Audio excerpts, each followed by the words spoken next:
Trevor is a special kind of leader. He's dedicated his life to our country, certainly a majority of his life. When I first met him, he had that unknown leader quality. From the get-go, he had the respect of his men, he had the respect of his peers and of his superiors. He came having served as a platoon leader and I believe an executive officer at Fort Hood at a very distinguished unit down there, an armor battalion, and came as a senior lieutenant where a bunch of butterbars like myself immediately looked up to him. He knew operational, strategic, tactical. I mean, he had the whole package. And so he had the respect of everyone from the get-go. I will tell you, I was really glad when we connected a few years ago and he let me know that they were considering on retiring, and they were looking at a couple of different places, and Greenville was on the list.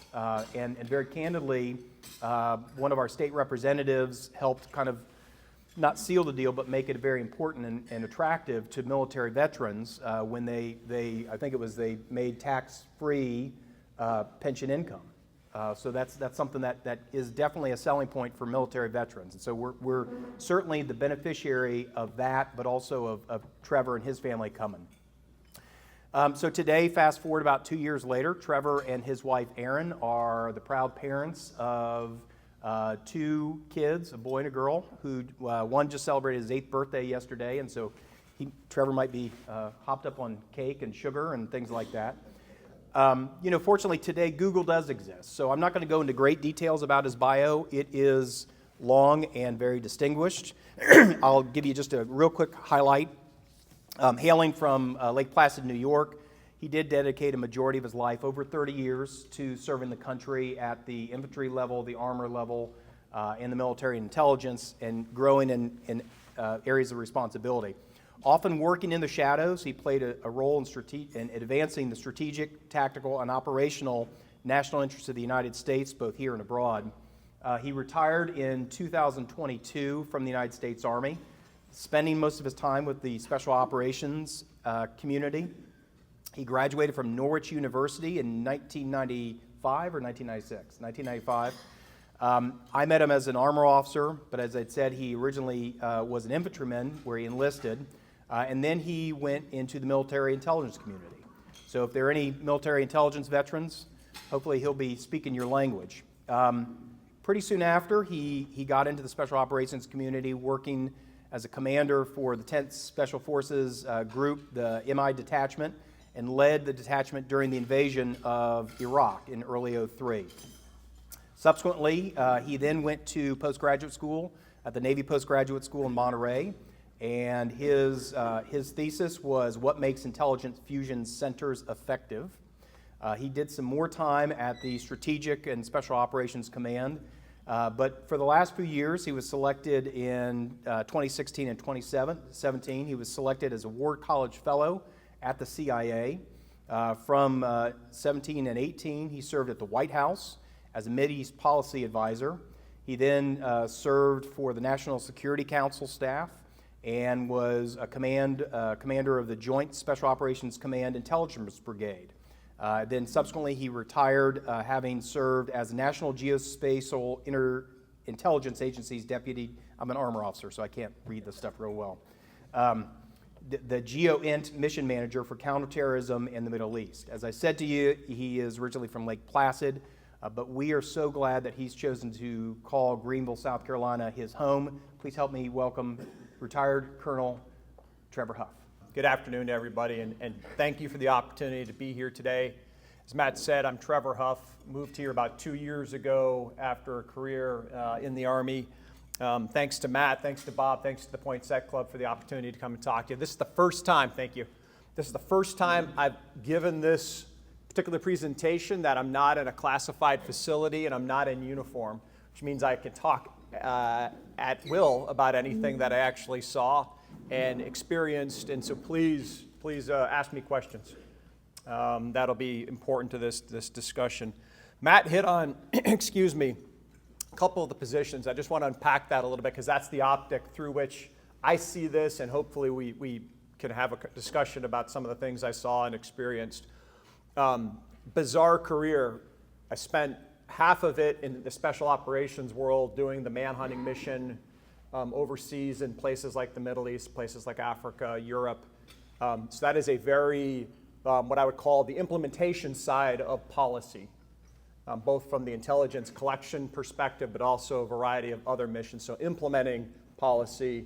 And then I have another half of my career, and Matt touched on some of the points, but places like the Pentagon, like the CIA, and then a couple of stints at the White House. One part of that, Vice President Mike Pence's Middle East policy advisor.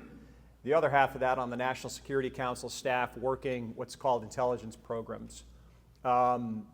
Those experiences are what informed this discussion. I hope if you take nothing else away, I can dispel some of that, because before I worked in these places, the National Security Council to me was just a nebulous blob of something in DC that they'd made some decisions and I'd read about in the news. And the same goes for something called the intelligence community. So we're going to talk about both of those, and I hope that I can generally lay some kind of dispel myths, maybe a better way to put it, or if nothing else, I'm just starting my timer here. If nothing else, that I can give you a little bit of understanding. I also want to talk about how intelligence supports policymaking, and then we'll dive into both the intelligence community and the National Security Council. And then to wrap up, and I'm going to talk about some lessons I learned from my experience there that may be of interest to you. So how did we get to where we are today? Because today, intelligence, the National Security Council, everything in DC can seem very, very foreign if you don't live it and breathe it and experience it every day. And I certainly see that now living here in South Carolina. Earlier, we were, I think it was Bob was talking about, we were celebrating the 80th anniversary of D-Day. Right after World War II, people realized that the way in which we were organized coming out of World War II as the world's sole superpower at that point was not sufficient to carry us through into the future. So in 1947, Congress passed and the President signed the National Security Act of 1947. And why is that important? A couple things that we have today that grew out of that. The Department of Defense. So the Pentagon, the physical infrastructure that is the Pentagon was finished during World War II, and then the Department of Defense is created in 1947.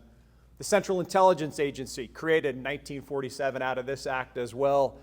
Extraordinarily important in terms of how we collect intelligence and how the president and the decision makers in Washington, D.C. receive their intelligence. And then it also creates the National Security Act of 1947 creates the National Security Council.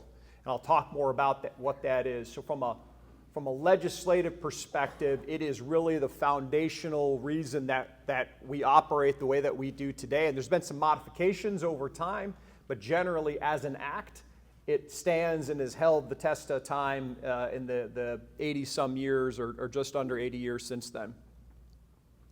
The next big piece of legislation, Goldwater-Nichols Act of 1986.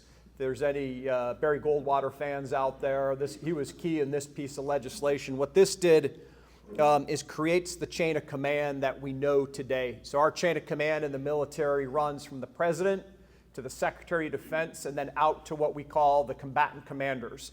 And you'll know those if you've seen press briefings or movies or anything like that, or just reading the newspaper. You'll know those as the Central Command or Indo-Pacific Command or Special Operations Command. Those are the combatant commanders. So that chain of command runs right through there. Previously, it went to the services, the Army, the Navy, the Air Force, the Marine Corps. That is no longer the case, and the services are not in that formal chain of command for conducting operations around the world.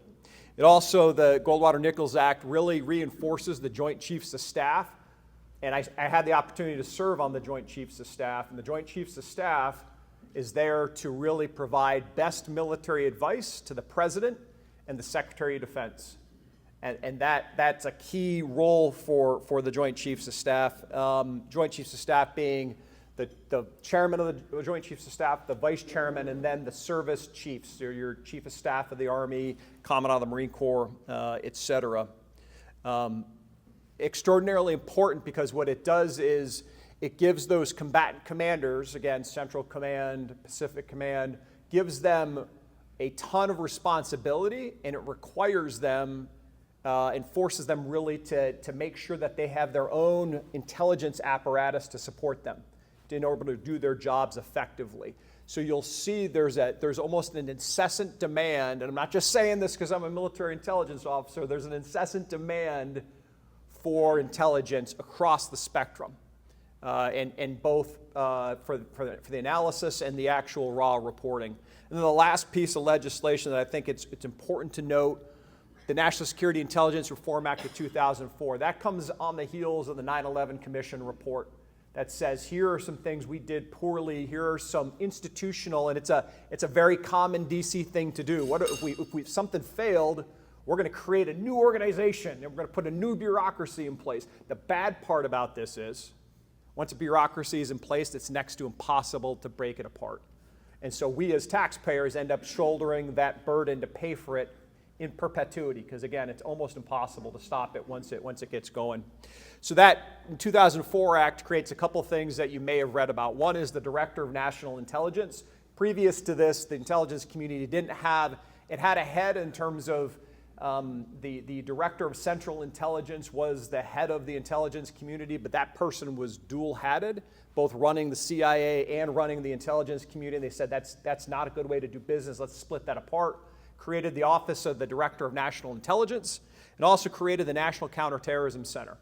And you have to remember back to 9/11, post 9/11, everybody was reeling from those attacks, and they thought, brilliant, we'll put a new bureaucracy in that will make everybody in the counterterrorism business talk to one another better than they did previous to 9/11. And both of those organizations are still really trying to get their sea legs. They really haven't hit their stride as far as I'm concerned in terms of what they're actually mandated to do, and that varies by the administration.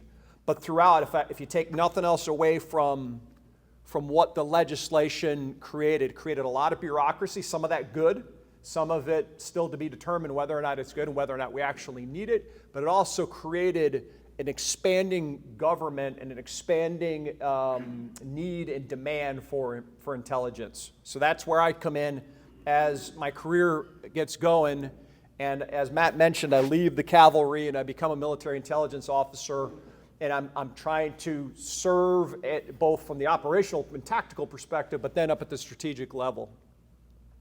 So two parts of our government that absolutely are key to how we make policy and how we consume and really collect our intelligence. On the left is, we'll talk about it first, the National Security Council. So to dispel sort of, or maybe just give a little bit of color commentary on it, that building on the far left is the West Wing of the White House, and then the ornate building right there with the American flag, that's the Eisenhower Executive Office building. That was my office for 2 years. That houses all of the National Security Council staff. It also houses the Office of the Vice President. And so when I was working for Vice President Pence as his Middle East policy advisor, that's where I'd sit.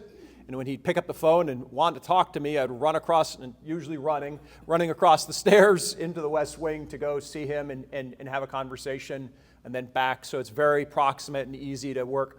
At any point in time, the National Security Council staff's about 300 people.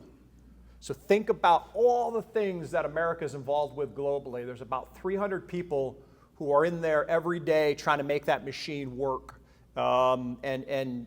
Effectiveness is debatable by administration, because if you see one National Security Council, you've seen one, because they change. Every administration does it a little bit differently or a lot differently. And you probably picked up on it from a temporal aspect.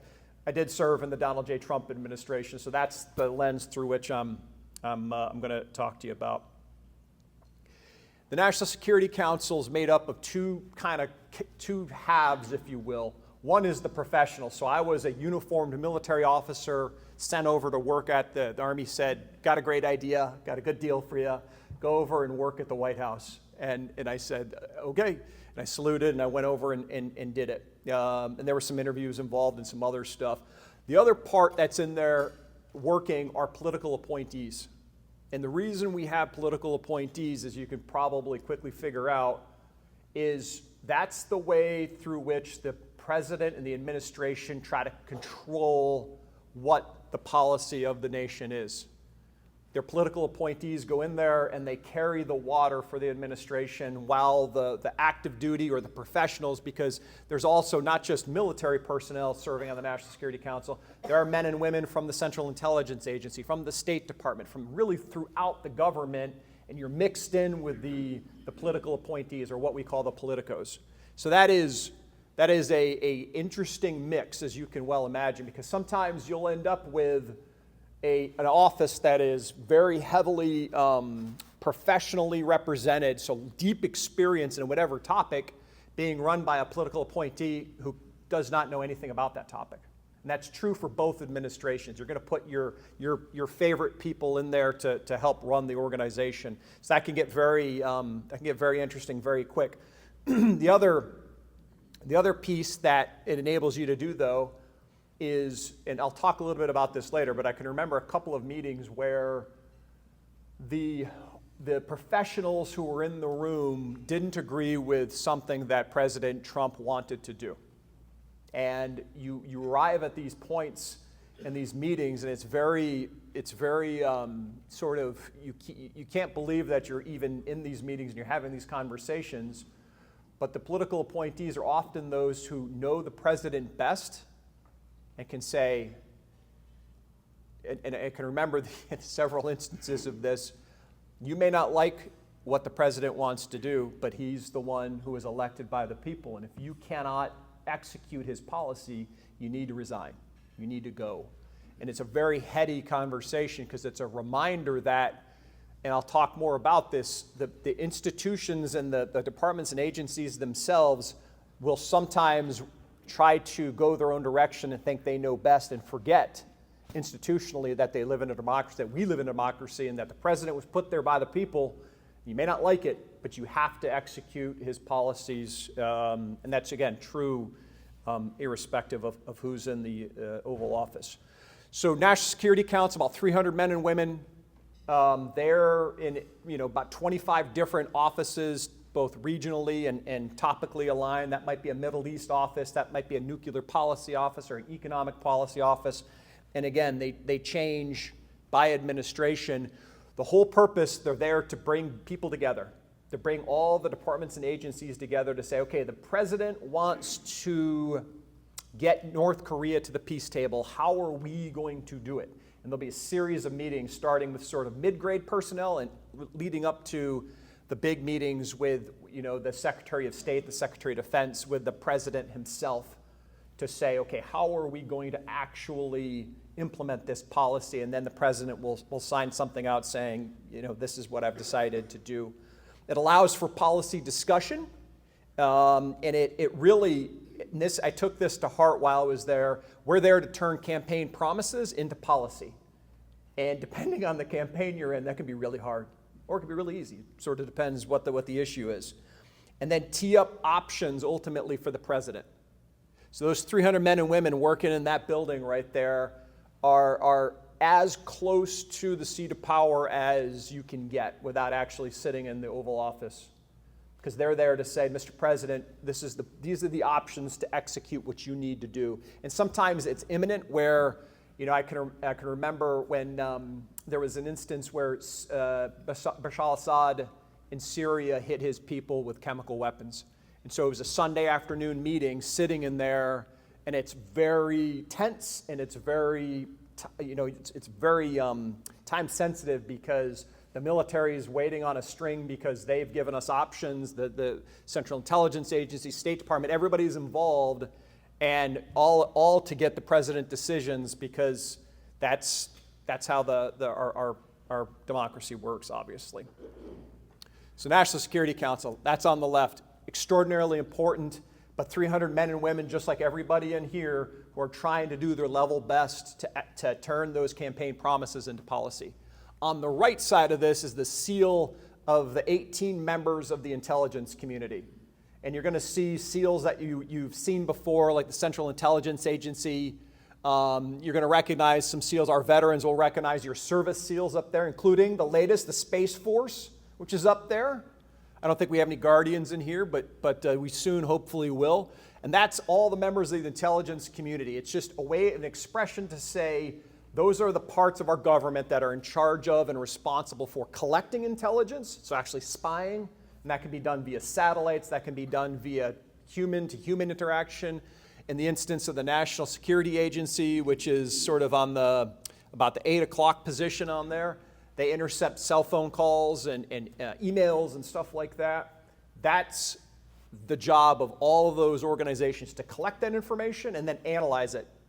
And when they do that, a couple things are going to happen. One is it's either going to go to a war fighter to support, and anybody who's deployed or served in uniform, the leaders in whatever organization or unit you were in, you were getting information from portions, maybe not all of that, those SEALs, but at least portions of it. At least I hope you were. If you weren't, then we were failing, which does happen. The other thing that they're there to do is to support the policymakers. So Central Intelligence Agency, like their main role in life is to support the president. And that's why they're the lead agency for putting together what you've heard no doubt called the PDB, or the President's Daily Brief. I used to see it, read it, digest it, and help us all understand the most critical issues that are facing our nation on any given day. So supporting policymakers and decision makers. And I can tell you, every decision that's made, every big decision that's made is underpinned by intelligence. So before a decision's made to do something, anything you can imagine, anything that's in the news right now, what should we do with Russia and the invasion of Ukraine? There are a series and lots of intelligence briefings that go into that to try to understand what's happening on the ground to the degree that we can. I wish intelligence was infallible. It's not. Lots of mistakes are made. We see that throughout our history, frankly. Done well, that right side of the screen supports the left side of the screen, and we're able to make good policy based on facts and based on what we understand that the state of play is across the world.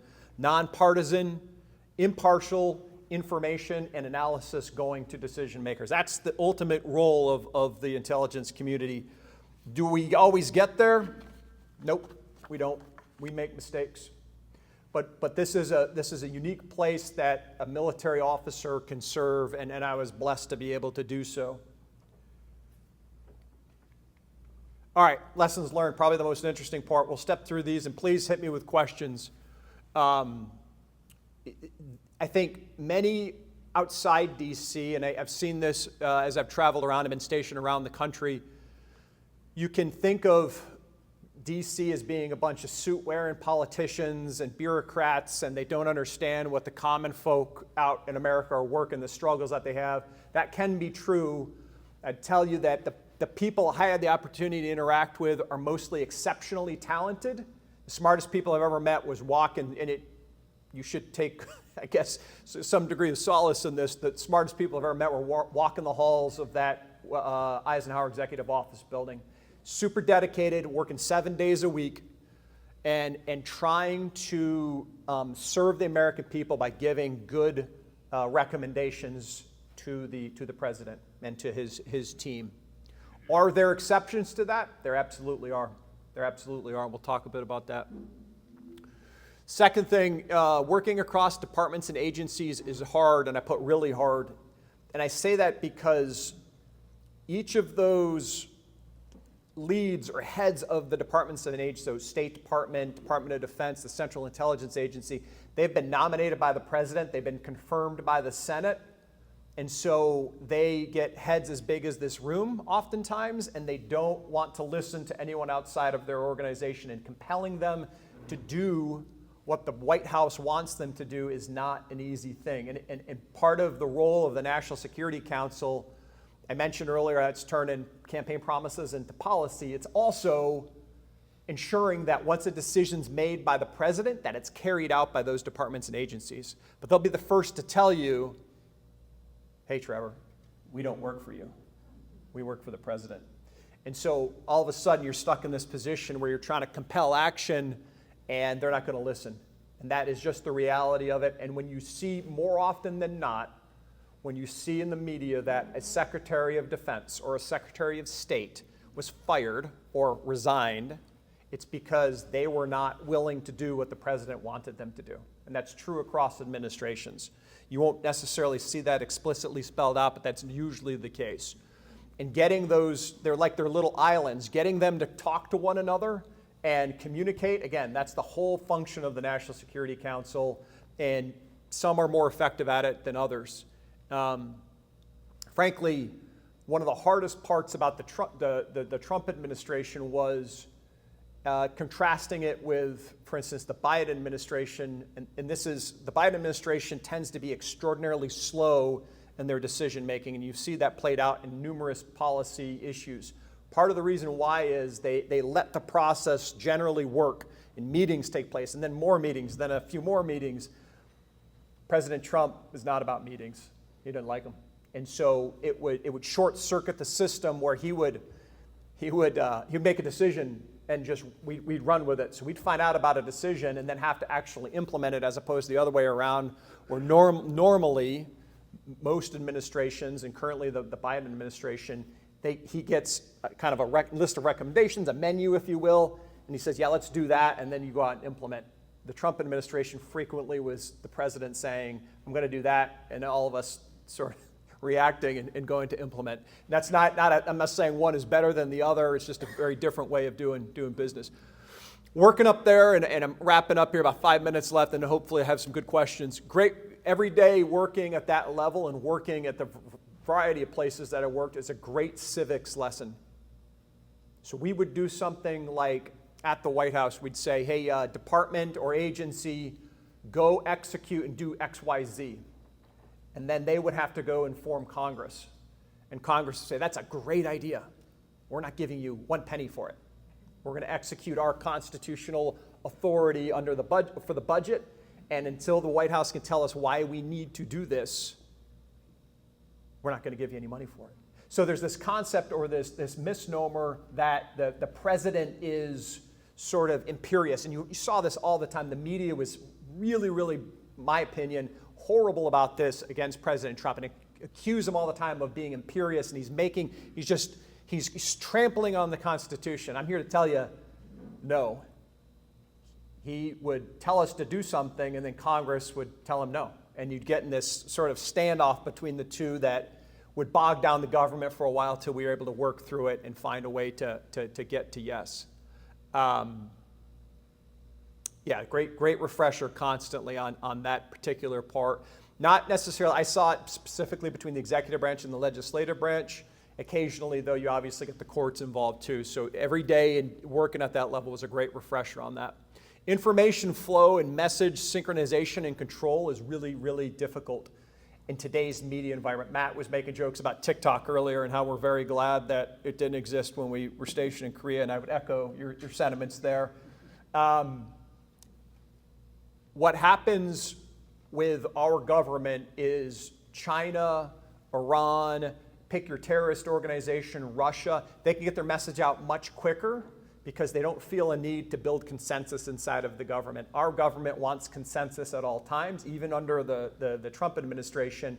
And so messaging, if it looks like we're always on our heels as a government, getting our message out, it's because coordinating it is slow and cumbersome, and we don't do a very good job of it. And you still see that today in a variety of different ways. And I have some thoughts on that. If we can certainly talk about that. I put reading, writing, recitation. You used to call us the 3 R's. Your ability, and this is a great lesson learned, I think, for everybody. Your ability to communicate and write and read and understand and compel by the written word is so important at that level, because you're not often, sometimes you're face to face. When you are, it's a very finite snippet of time, and you have to be able to get to yes or get to a consensus amongst the department and agencies very quickly. And so being able to write and read and read a ton of information and then compel action by your words, both written and spoken, is super important. I think that's true across life. I think we've lost a little bit of that because of Twitter and short texts and stuff like that, but being able to write and speak to compel action is important. Challenges of a superpower, and we were having a little side discussion at our table. the U.S. is absolutely critical across the world, and we are involved across the world in every nook and cranny of it. And it doesn't have to be a military involvement, but American involvement in the world is incredibly important. What that means, though, is the issues that face every administration are extraordinary. And everybody in here sees that. You read the paper, you see the news, but when you're in the White House or at the Pentagon or at the CIA or places like this, like every day you can't, you're like, what could possibly happen next? Oh, Russia just invaded Ukraine. Oh, what could happen next? Oh, a pandemic, et cetera, et cetera, et cetera, on down the line. The being a superpower puts stresses and strains on our system that it wasn't designed for, and we're still working through exactly how to, even though we've been a superpower for better, arguably a century, our system's not super built very well to handle it. This one's gonna probably the deep state. A lot of talk about it, and I have it in quotes up there. My observation, my take is there is a deep state. And it's not a cabal of people who are meeting secretly and sort of writing their own version of what's going to happen in this country. It's the bureaucracies I talked about earlier. They're institutionally incentivized to protect themselves, to protect their budgets, to protect their people. And oftentimes they do that against the right direction of our nation and certainly what those in the Oval Office want. So is the deep state, something that's like codified and they have a monthly luncheon at the version of the Poinsett Club in DC? No, it's not that. Thankfully, it's not that. But it is those organizations and portions of the, so if you're you spent 8 years in the Obama administration and Trump comes in and you were a really big fan of everything that President Obama did, you can imagine the jolt when President Trump comes into office.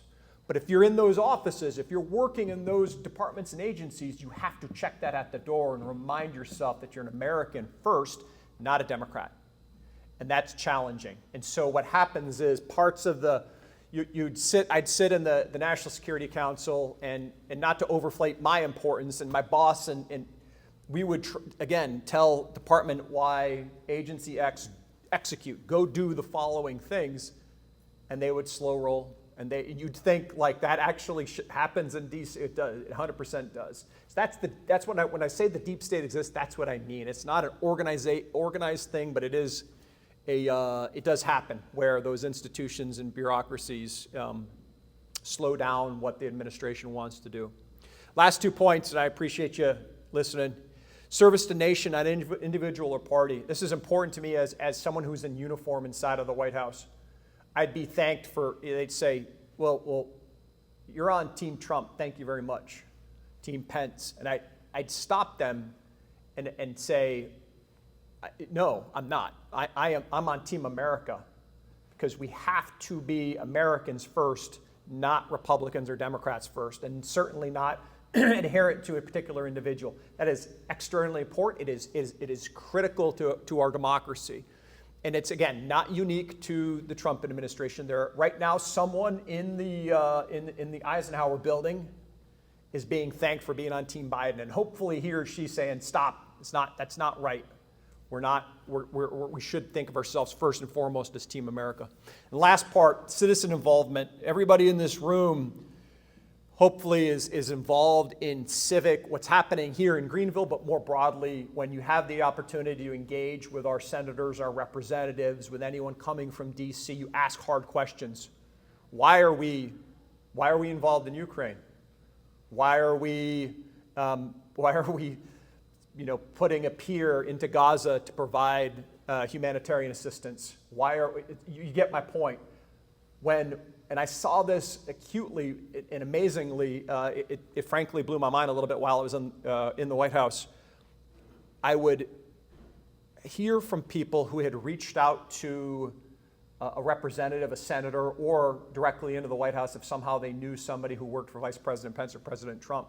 That causes people to really spin up and want to answer the constituents' questions and why we're doing certain things. And it goes back to the messaging part. The past couple of administrations, I don't think, have done a very good job of articulating why we do certain things. And that might be why we send men and women to combat, Might be why we're spending billions of dollars on whatever the thing is. Whatever that is, we don't do a good job. Why we aren't securing our southern border?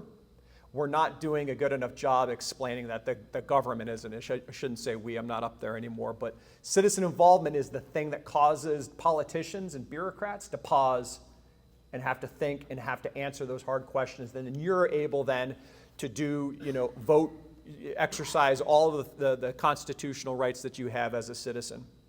So that is it. That is all I had I wanted to talk and hopefully give you a little bit of information on how the process, both in the military but more so at the national level, works, how intelligence supports policy making, and then some vignettes from things that I saw, and then some lessons learned, some more painful than others, of a career doing this stuff.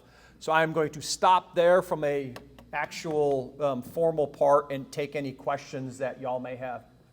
Oh, the question was, he was saying he had a conversation with a senior leader from the Army 15 years ago, and that senior leader said, Russia's going to be our real threat in the coming years, less so China. And Stephen was asking me what I thought was going to be the case coming in the next decade.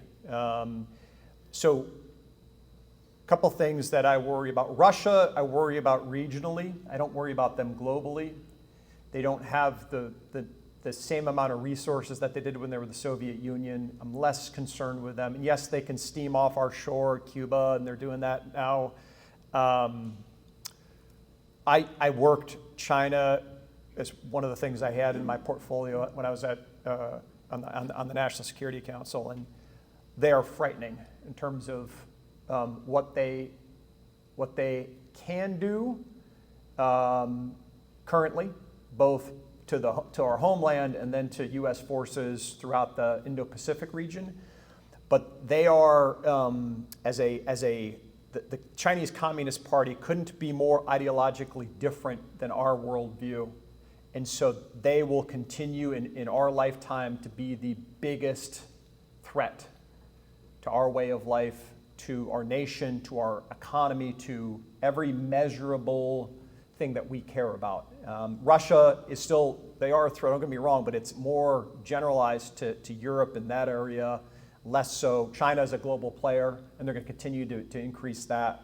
And then you see, the hot spots between us and Russia are not as volatile as the ones currently between us and China. I'm thinking Taiwan, and I'm thinking especially the Philippines right now. If any place in the world, because we have a mutual defense agreement with the Philippines, long history there, of all the regions that I really am looking at as a place where things could go sideways with China very quickly.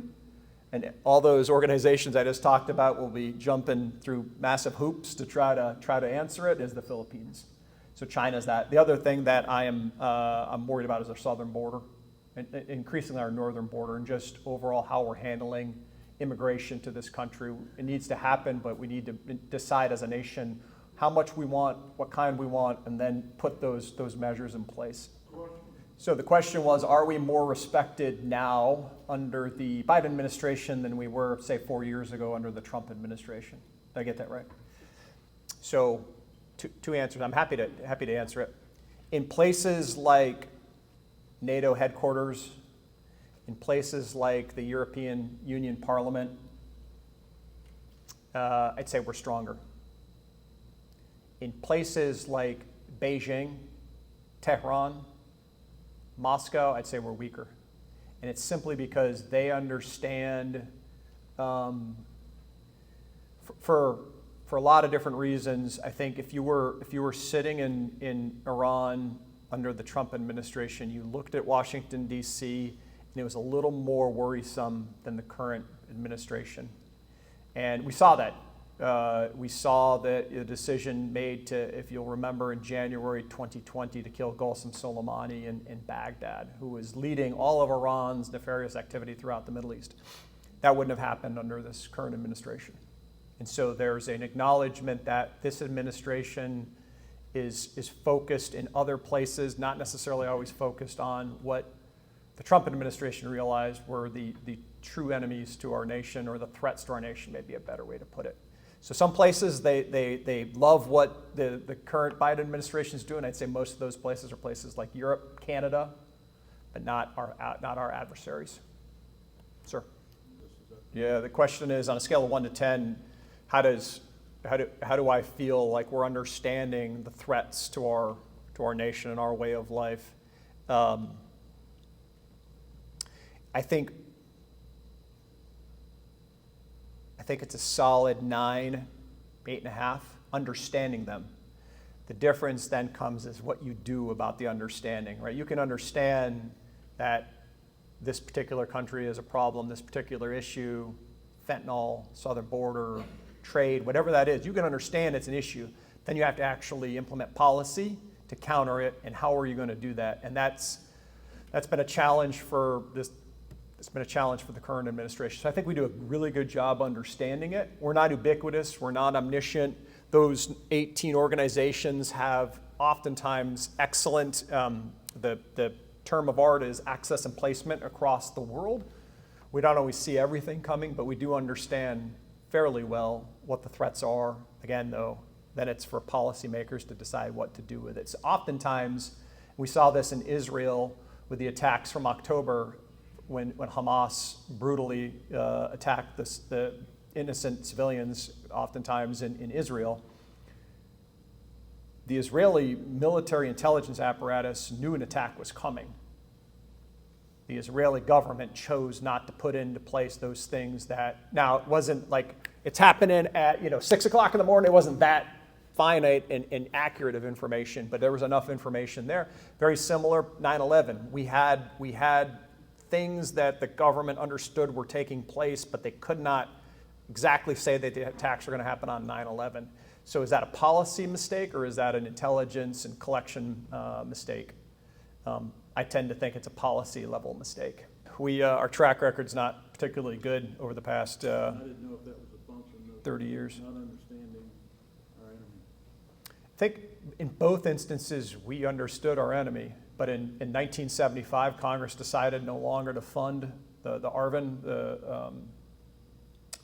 and then in 2021 the president has decided to pull out, and despite many people saying this is not going to end well at policy level, it's all about policy making, and that's goes to the last bullet I had on the previous slide, and that's why it's so important that people like in this room are involved in asking hard questions and staying involved to hold politicians accountable when they do questionable decision making. I'd say, sir, I try not to be partisan when I talk about these things because I served under like 6 administrations of both flavors, right?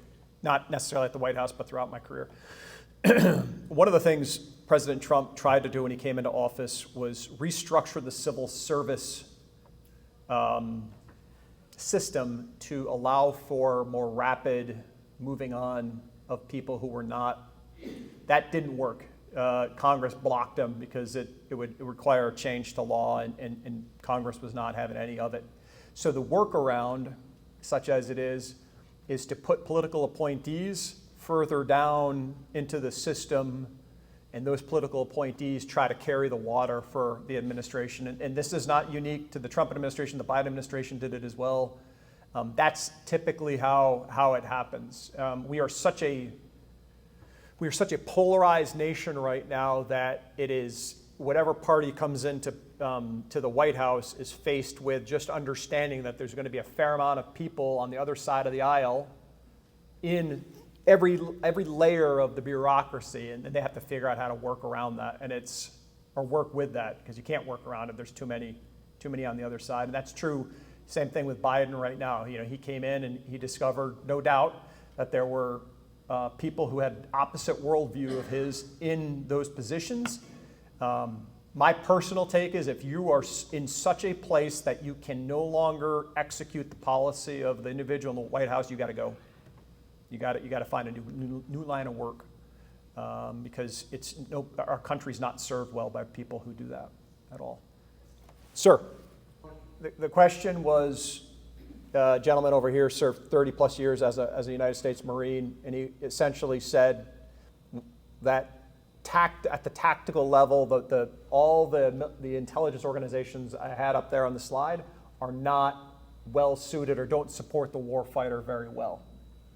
And I think that's not uniformly true, but can often be true, especially early on in conflicts before the apparatus sort of gets its stuff together. And it's why you have in the Marines and in the Army, it's why you have organic intelligence assets who are supposed to service if I'm going to use a military vernacular, service the 5-meter target, that is the tactical requirement of that tactical unit commander, and then be able to hopefully, in again, best case scenario, reach back and pull in the intelligence that's required. Over time, communication has enabled more of that. I think we've gotten a little bit better as time goes on. But certainly as I look back to when Matt and I were young lieutenants in Korea, or even during the invasion of Iraq, like what I had organically, and I might get something from one of those SEALs on the slide there, and that was a good day if I did. But most of the time I didn't, and I was relying on what we had. And it's why you'll see tension between the national mission supporting all the policymakers in DC and what the warfighter needs and what the combatant commands needs. And there's always tension there, and I see it all the time. It's the whole reason that the Defense Intelligence Agency was created, but even they've pivoted to supporting DC more than the warfighter sometimes, and so it's challenging. And it's made even more challenging because each unit is so different. What 2MEF needs is different than what a Marine Expeditionary Force on the east coast of the U.S. and one in Okinawa needs are very different, those information needs. And so it becomes very challenging to try to service all that. I'm not making excuses. Ultimately, if those 18 organizations don't support the warfighter and men and women die as a result, then they've failed. And it's happened plenty of times. Tom. How do you see the Russia-Ukraine war playing out? Yeah. So a year ago, I was on record as saying, I got the cane getting ready with Matt over here. I was on record as saying that I thought the Ukrainians, if they could breach the Russian defenses that they'd built in eastern Ukraine, would be off to the races and would clear remaining pockets of Russian forces in the east. They weren't able to breach that line. It is from a tactical level combination of World War II, World War I tactics mixed in with, and I work a lot with the drone industry now, mixed in with you are under constant observation as you try to move around. So going on the offensive is really, really probably the hardest it's ever been in history in eastern Ukraine right now, because you're under constantly being watched. You can't move, there's no element of surprise, and then the weapon systems themselves are able to reach out and hit you at any point in time. So you've seen the Russia pick up a couple small villages along the way, and a couple kilometers here and there. Ukraine's done the same. I think that stasis is going to remain. I don't see a way unless Ukraine figures out some way to breach that line and go on the offensive. Both sides are just going to continue to hammer the heck out of each other until some peace. I still believe it's the right thing to do to support Ukraine. That's not a popular decision in many places, but we need to support them, but we also need to have accountability for our munitions and our money, and we need Western Europe to continue to step up to the plate and do more. It can't be just all American. And we've seen some of the Western European partners that here before this wouldn't have spent dime one actually stepping up to the plate, which is good to see, and hopefully we continue to do that. So I told my wife when I retired, I said, if we go to war with China, I'm going back in uniform. And just understand that's a thing. I reserve that sort of right. So it's interesting. Each party keeps a Rolodex, and everybody in here is of age to know what a Rolodex is. Sometimes I'll talk to audiences, and they'll look at me like what is that? It's your phone, it's your contacts. They keep a list of men and women who are the right worldview to come into the administration. So you never say never, right? Like I've been approached just to say, hey, understand there's a list. We'll talk in the fall but I'll cross that bridge kind of when I get there. But certainly not back in uniform unless, again, God forbid, something happened with China. Thank you very much, everybody. I appreciate the time today.